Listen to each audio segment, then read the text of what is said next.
Right. So after you have been truthful with yourself about being an owner operator or a lease operator, and you have found out that you are willing to make the necessary sacrifices to make this here thing happen, to make this here dream work, right? After you've been truthful with yourself, be like, you know what? Okay, I'm gonna be willing to make this here sacrifice.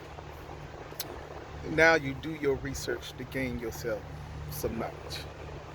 All right. You want to gain yourself some knowledge on the situation, right? And the situation is quit asking people what type of truck should I get. All right. You get what you can afford. That's the type of truck you should get. You want your overhead to be as low as possible. As low as possible. That's the type of truck you should get. All right. That's the type of truck you should get. You just trying to get into this end game.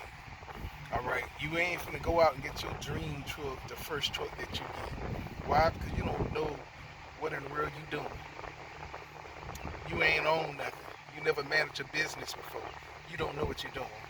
All right. So you want to keep your overhead as low as possible. Get yourself a practical truck.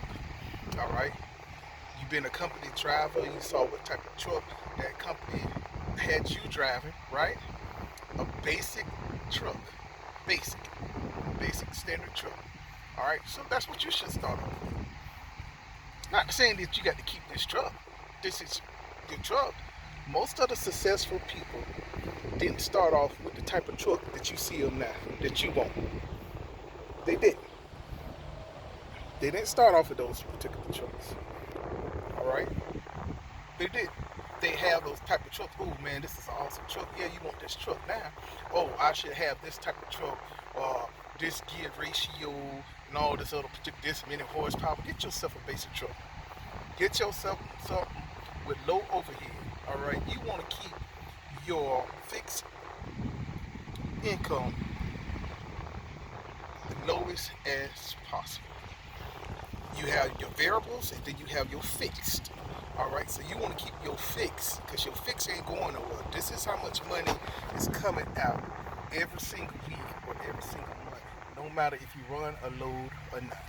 So you want to keep those fixed costs as low as humanly possible. Okay, because everything else you can manage. You can't manage fixed costs. You go out and get yourself $1,000 a week truck payment. It is what it is. It's $1,000 a week, and if the rest of your deductions is $600, $700, that means no matter what, you got $1,700 coming out, or that you owe every single week, whether you run 1 mile or not. 1,700. So you already starting off okay in the hole for the week with $1,700. I mean that's crazy. All right, so you want to keep that as low as possible. Now, I'm not here to tell you what to do or what not to do. This is what I have done when I started off. Okay, I did countless of research. When I was with this company right here, Warner, yeah, I wanted to go out there and be an owner operator. Y'all look at some of my old videos, even when I was like 2 years into it. You know, I was thinking about going ahead and leasing a truck with Warner and things like that. Okay, yeah, I want to get it. The more research and the more research I did, the more thinking I did, the more truthful talking that I did to myself. All right, it made me realize it wasn't the time. It wasn't the time. I didn't know enough. I didn't know enough about the truck. I didn't know enough about how to take care of the truck. I know people I could call them, but I physically didn't know. I didn't know all the parts of the truck. I wanted to make sure I know all the parts of the truck. All the parts. I don't have to know how to fix all the parts, but I needed to know all the parts of the truck. I needed to know if something going on with the parts, how that part, what that part does and how that part operates the truck. I had to know that. Because if I'm going to have my own truck, I'm responsible for my own truck. And you doing pre-trips, okay, yeah, you learn how to do pre-trips, but this is your truck now. You got to do more than just a pre-trip on your truck. You got to inspect your truck from bumper to bumper. You have to inspect it. You have to know. You have to know why you drain those air tanks every single day, if not every day, every other day. You just can't think, oh, okay, the little air dryer, it's purging, it's going to purge all the water out the system. No, it's not, because that little bit of water that is left inside that tank is going to build, and it's going to build, and it's going to build. And if you never done drained all that out, you could have like a half gallon to a gallon of water up in there. And when you got all that water up in there going through your lines, it's going to create rust, and it can create more problems down the line on other components that the air is going through, because you got water going up through those, and it can create rust. So now you can have all kinds of air problems and airflow problems down the line, and you're trying to wonder why this is leaking, why that is leaking. So you need to know a lot about this truck before you try to get this truck. Yeah, you're ready to become an owner or a lease operator. Why? Because you want the money. You're looking at the money, but it don't matter how much money is out there if you don't know how to keep that money that you're going to earn. And what I mean by keeping that, you could be having so many breakdowns that your breakdowns is taking all the money that you is earning. And now you're going to feel like you didn't pick the bad truck. You want to talk about the type of truck that you got. No, it's you. That's what I mean by being truthful to yourself. That's what I mean by that. If you don't know enough, because you're not doing the proper pre-trips and inspecting your truck, people tell you, oh, I'm going to pre-trip the hell out this truck and all this other. I don't care how much pre-tripping you doing. If you don't know what you're looking at, what you pre-tripping? Find out if you got any air leaks. Doing your air brake check. Yeah, that's good. That's good and dandy. I'm glad you checking for your leaks. I'm glad you checking to see if your rubber hoses is rubbing and things like that. But it's a lot more to a pre-trip when you're looking at your truck, especially your own truck. Because one thing you don't want to be is broke down on the side of the road. All right, because you broke down on the side of the road and you need a tow. Now you're already talking about thousands of dollars, and sometimes you're talking about thousands of dollars, not just. And if you got a full warranty, that's good. Talk to some of these people got these full warranties with these brand new trucks. Talk to them. Go ahead, talk to them. Talk to them how they truck been in the shop for 2-3 weeks. And you in the side of another state, you staying in the hotel for 6 days to get your truck fixed, 3-4 days to get your truck fixed. So not only are you missing money from the loads that you're not, but you also spending money staying in the hotel. Yes, your truck is being fixed for free, right? Because you got a full warranty. But how much money did you lose that week being down and out? And you still got that truck payment. You still got that deductions. But how much money did you lose? You take a loss, okay? So when you talk about in business, you're not talking about just a truck payment, okay? Truck payment is not the end all be all, okay? You got a truck payment, you got loss of revenue that you didn't have for that particular week, and you're looking at the money that you didn't spend in that downtime, and you still owe that truck payment. At the end of the day, you still owe that truck payment. Being truthful to yourself is saying that, can I handle this in situation? Can I make the money and just let the money sit in my bank without acting like that's all my whole money? All that money is mine. Can I do that? All right. When I made $3,800 the other week, that $3,800 is not mine. I pay myself $1,150. So I get paid $1,150. The rest of that money goes inside my business account. Why? Because of things like this, where I got to get my truck and stuff fixed, and just going over my truck. And now I'm going over my truck today, right? And I'm doing my pre-trip after I didn't left my truck running, just to make sure I got every single thing before I drop it off to the mechanic to fix everything. And I saw one of my fittings on my fuel line is leaking some fuel. out of the fitting. Now that's not a big problem. It really is not a big problem. You can put some more Teflon tape around that fit and screw it back in, and it's a done deal.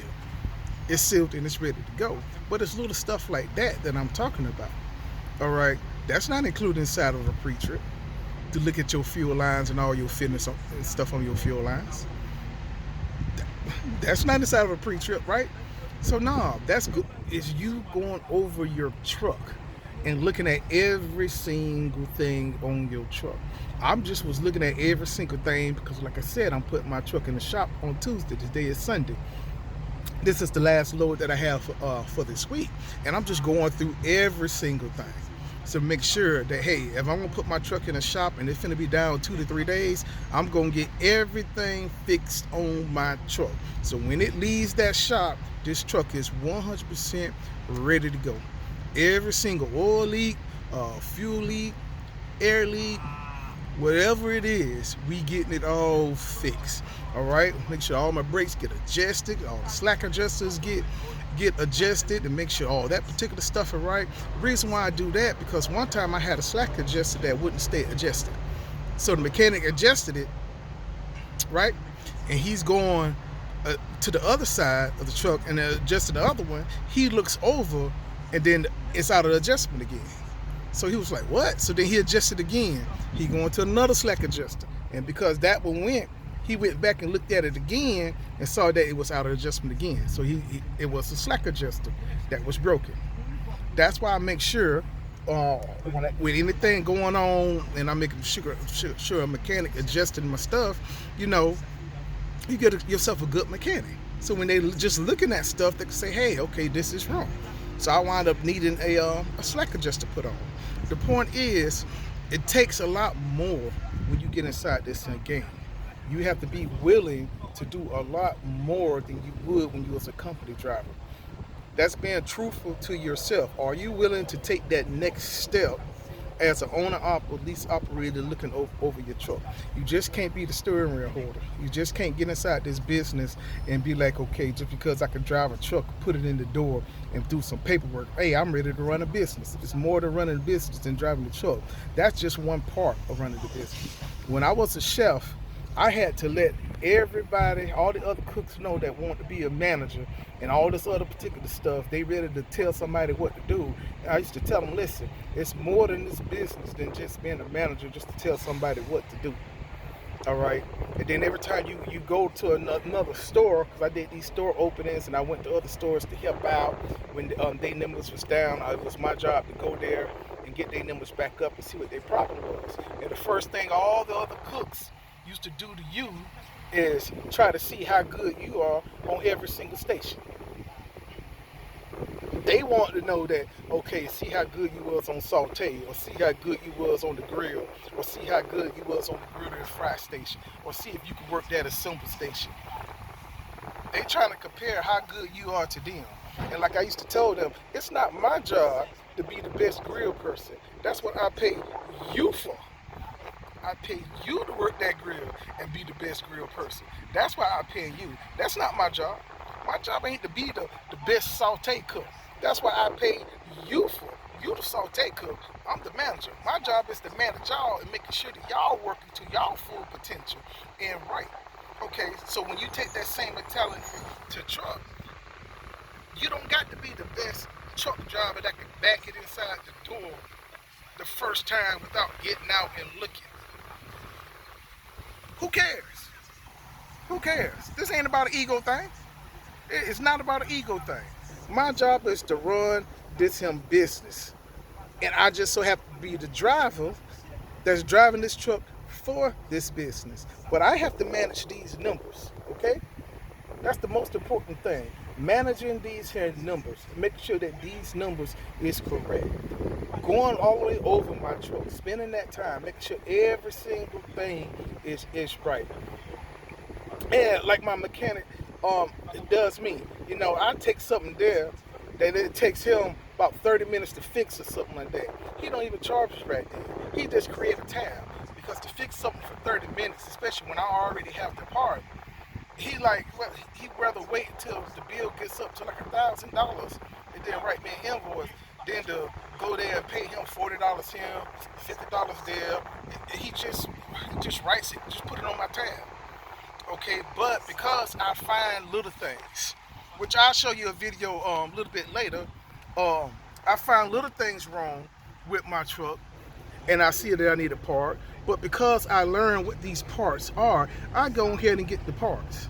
Like y'all see no little jet nozzles, ain't nothing but like $7 for each one. Is it a leak? Yeah, it's a very little leak. It's moisture around it. It's not like full-blown leak, but you see little moisture around it where oil is coming out a little bit. You know that there's something that you need to get done. So I go ahead and get the part with that. Okay, like my coolant reservoir. I don't know if I told y'all about all that. One little piece of it had broke off. Okay, so instead of doing the JB well and everything like that to try to put that piece back on, I went on ahead and just got a whole new coolant reservoir and get that put on. Okay, it's not a biggie. So now I got that. It's like little stuff like that I just go ahead and get, and when I put my truck in the shop, I just go ahead and get it all fixed at one time. If I'm gonna be down, I want to go ahead and for 2 days or 3 days, I might as well go ahead and get every single little thing that I have fixed on this intro. I'm gonna fix everything but my air conditioning. Get everything fixed but my air conditioning. Okay, I'm gonna do that because once everything is fixed, I can run now. Now I'm gonna run, and then I got to make that money up. It's not gonna cost that much to fix every single thing on my truck. My repair bill probably gonna be about $1,500. Okay, so they ain't nothing for like 2 days, 3 days worth of work. Now what's gonna hurt me is that money that I make within the 2-3 day period of time that I'm not gonna make this week. So now I've been averaging about $8,400-$8,500 a week. Now next week I'm only gonna do about $5,000 for the week. Those 3 days is my other $3,400-$3,500. They gone for the week. It's gone now. All right, but I'd rather be down and have everything fixed at one time. All right, so when you're being truthful to yourself, now gain the knowledge that you need. You don't got to know the knowledge on how to fix everything, but you should at least know the knowledge on when something is going wrong or something is not working right, so you can address that particular thing. Know what your truck. You should know what your air governor look like. You should know, what your fuel pump look like. You should know what your starter look like. You should know what your water pump look like. Certain things like that you should know. To know the difference between the alternator and the AC compressor. You should know. You should know all that stuff. All right, this video long enough. I'll talk to y'all later.